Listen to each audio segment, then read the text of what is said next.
Como vimos, el mito de los zombies nació de leyendas africanas llevadas al Caribe por los esclavos. Seguramente no están basadas en historias de personas, pero tal vez sí en hechos de la naturaleza, porque allí hay montones de ejemplos de animales y plantas capaces de vivir a costillas de los otros, incluyendo un viejo conocido, el pájaro cuco.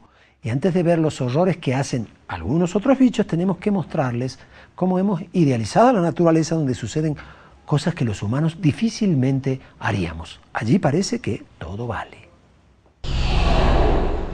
Sus tácticas ponen los pelos de punta. Engañan, someten, manipulan y actúan con una crueldad sorprendente. ¿De quién hablamos? Pues de algunos seres vivos tan astutos con sus víctimas que las manipulan según su conveniencia. En la naturaleza hay muchos casos de parasitismo. Por ejemplo, estas bellas e inofensivas mariposas estafan sin piedad a las hormigas. Primero depositan sus huevecillos sobre diferentes plantas por donde saben que pasarán las hormigas. Después de alimentarse de las hojas, las larvas se dejan caer al suelo para que las hormigas las encuentren. Cuando se acercan, liberan una sustancia química llamada feromona que huele igual que la larva de las hormigas. Estas las llevan a su hormiguero y las crían como hijos suyos, incluso descuidando los propios, que pueden hasta llegar a convertirse en el alimento de la oruga. ¿Cómo ocurre esto? La respuesta a todo esto es la evolución y en muchos casos la coevolución. Entonces, el hecho de que empiecen a existir organismos que busquen un parasitoide determinado ha hecho que estos mecanismos se vayan afinando. Pero el que las hace, las paga. También la larva de la mariposa es parasitada. Esta avispa sabe que en el hormiguero hay falsas larvas de hormiga.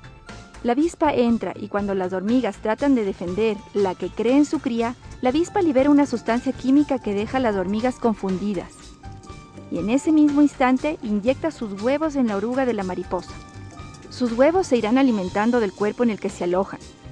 Después de toda una vida dedicadas a criarlas, ante la mirada atónita de las hormigas, de sus cavernas irán saliendo algunas mariposas y más tarde algunas avispas. Si no fueran tantas, las hormigas ya se habrían extinguido, ¿verdad?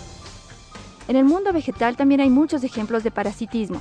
Basta ver a las orquídeas y a las bromelias que se ubican lo más arriba posible de los árboles para buscar sustento y luz.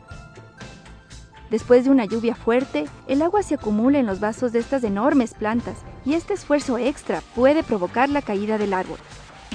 Y ya que estamos en las alturas, hablemos del cuco. Así se llama este pájaro, cuya hembra pone sus huevos en los nidos de otras especies para que éstas los incuben y críen. Cuando los huevos eclosionan, el pollito del cuco no para hasta acabar con los huevos de sus padres adoptivos. Y luego, a pesar de su enorme tamaño, ellos se esforzarán por alimentarlo sin sospechar que están ayudando a propagar los genes de otro animal muy diferente y cruelmente astuto. Y hay que agregar que este mecanismo parasitario de los cucos se ha vuelto tan complejo que diferentes variedades de cucos explota cada una diversas especies de pájaros. Y como en la naturaleza las víctimas van desarrollando su capacidad para defenderse, seguramente la viveza del cuco no es tan antigua. Bueno, pero la crueldad del pichón de cuco que vieron parece la conducta de un angelito comparado con lo que veremos enseguida. Avispas, plantas y parásitos diminutos que se adueñan de la voluntad de otros bichos y los convierten en zombies de verdad. Incluso pueden obligarlos a cambiar de sexo para que se hagan cargo de huevos que ni siquiera son de su propia especie. Volvemos. Macabras, terroríficas, escalofriantes. Los adjetivos abundan a la hora de hablar de las avispas, un género de insectos que tiene unas 100.000 variedades y la mayoría parásitas. Es tan cruel el comportamiento de algunas de estas especies que un escritor de prestigio como Mark Twain e incluso el propio Charles Darwin dudaban de que hubiesen sido creadas por un ser omnipotente y bueno. Pero ¿será realmente para tanto? Júzguenla ustedes. En este experimento de laboratorio vamos a ver algo realmente macabro. Esta avispa tan bonita se llama joya o avispa esmeralda y parece difícil creer que para reproducirse recurra a una estrategia horrorosa.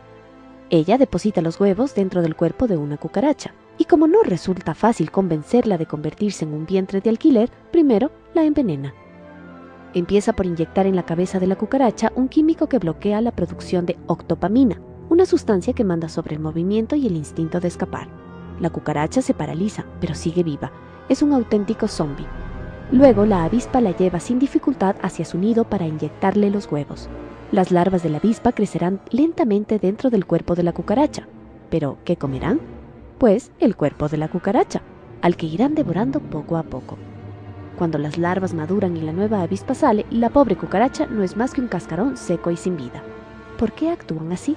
En muchos casos los parásitos están haciendo, digamos, o cambiando la fisiología del hospedero con ciertas sustancias que se pueden inyectar para modificarlos y llegar a cumplir sus ciclos biológicos. La avispa parásita de Costa Rica es igual de escalofriante. La manipulada en este caso es una araña. La avispa se acerca y le inyecta un veneno que le hace perder el sentido por unos minutos, lo suficiente para inyectarle sus huevos. Cuando pasan los efectos narcotizantes, la araña sigue actuando como si nada, pero la larva intrusa está creciendo pegada a su abdomen, chupándole su hemolinfa, que es como decir su sangre. Pero no la mata, aún no, porque para llegar a convertirse en adulta, la larva necesitará un capullo, y para eso le inyecta una sustancia química que altera su comportamiento. Cuando ha llegado la hora, la araña deja de tejer su telaraña de siempre y comienza a tejer otro diseño completamente diferente.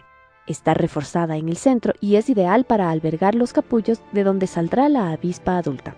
Cuando ya no le sirve más esta araña zombie, la larva de la avispa le devora sus órganos vitales. Es un método que les proporciona a las crías albergue, comida y protección. Exactamente lo que toda madre busca para sus pequeños. ¿Cómo? A doña Avispa eso no le importa. En el caso de las arañas se ha visto que si se les extrae a tiempo la larva inyectada por la avispa, ella vuelve a tejer su telaraña normal. Y si estos ejemplos les parecieron extremos, ahora vamos a ver que las avispas no son las únicas. Un hongo, un parásito y un crustáceo son también capaces de dominar a otras especies y obligarlas a actuar como quieren, incluso a cambiarse de sexo y hasta a matarse. Cuando están en grupo, las hormigas se comportan como un ejército disciplinado y aguerrido. Pero para estas hormigas tropicales, individualmente, las cosas cambian, y mucho. Ya no parecen ser tan fuertes, sino más bien vulnerables. Su peor pesadilla tiene nombre. Se llama Cordyceps unilateralis, y es un hongo conocido por dejar a sus víctimas como muertos vivientes. Todo comienza cuando el hongo infecta a la hormiga pegándose a su cuerpo. Poco a poco, la hormiga comienza a caminar de manera errática y se aparta de su grupo. El hongo se ha adueñado por completo de su cerebro. El pobre insecto es inducido a subir a una planta, fijarse a una hoja y morder a una de las venas por donde corre la savia.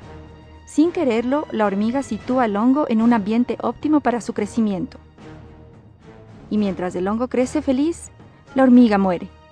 Cuando el hongo ha madurado, su cuerpo, que contiene las nuevas esporas, surge de la cabeza de la hormiga para esparcirlas al exterior e infectar así a nuevas hormigas. Suena cruel, ¿no? La naturaleza es así. O sea, podría definirse como cruel, pero no, más bien es súper interesante. Nosotros tendemos mucho a pensar como seres humanos y que esto es una cuestión de crueldad y los zombies y esas cosas, pero es realmente mecanismos naturales, biológicos que se dan. En la necesidad de sobrevivir y expandirse, parece que en la naturaleza vale todo. Esto parece sacado de una novela de Stephen King. Este pequeño gusano llamado Leucherodium vive en el estómago de los pájaros y sus huevos son expulsados con las heces del ave. La historia podría terminar allí, pero hay caracoles que se alimentan de este desperdicio. El parásito infecta los ganglios cerebrales de los caracoles y prácticamente los hipnotiza. El caracol sano busca la oscuridad para esconderse, pero el que está infectado se trepa a lo más alto de las plantas, mientras sus antenitas, normalmente grises, se convierten en coloridas, casi fosforescentes. ¿Para qué? Pues para suicidarse, porque así llaman la atención de los pájaros. Estos se los comen junto con el parásito y el ciclo volverá a comenzar. Estos niveles de sometimiento de esta especie de zombie que hablan ustedes es justamente por cambios fisiológicos, es decir, la fisiología de los insectos está cambiada por sustancias que puede inyectar el parásito. Y este parece aún más espeluznante. Con apenas 2 centímetros de largo, este crustáceo llamado saculina podría ser un sádico criminal. Cuando la hembra comienza su desarrollo, busca un sitio donde alojarse y por lo general lo hacen los cangrejos. Con una especie de gancho se adhiere al abdomen de su víctima y allí comienza su trabajo. Si el cangrejo es hembra, le harán creer que los huevos que está poniendo son los suyos y el cangrejo cuidará de ellos. Pero si el cangrejo es macho, le hará algo peor. La astuta saculina comenzará a producir cambios hormonales y de a poco lo castrará. Ahora sus hormonas le dicen que él es un cangrejo hembra y se comporta como tal. Cuando esto ocurre, el indefenso animal está dispuesto a cuidar a Saculina como si fuera su cría. Seguirá siendo su vida normal, pero al servicio de este parásito y de su descendencia. Difícilmente haríamos. Allí parece que todo vale. Sus tácticas ponen los pelos de punta. Engañan, someten, manipulan y actúan con una crueldad sorprendente. ¿De quién hablamos? Pues de algunos seres vivos tan astutos con sus víctimas que las manipulan según su conveniencia. En la naturaleza hay muchos casos de parasitismo. Por ejemplo, estas bellas e inofensivas mariposas estafan sin piedad a las hormigas. Primero depositan sus huevecillos sobre... Como vimos, el mito de los zombies nació de leyendas africanas llevadas al Caribe por los esclavos. Seguramente no están basadas en historias de personas, pero tal vez sí en hechos de la naturaleza, porque allí hay montones de ejemplos de animales y plantas. Diferentes plantas por donde saben que pasarán las hormigas. Después de alimentarse de las hojas, las larvas se dejan caer al suelo para que las hormigas las encuentren. Cuando se acercan, liberan una sustancia química llamada feromona que huele igual. Capaces de vivir a costillas de los otros, incluyendo un viejo conocido, el pájaro cuco. Y antes de ver los horrores que hacen algunos otros bichos, tenemos que mostrarles cómo hemos idealizado la naturaleza donde suceden cosas que los humanos difícilmente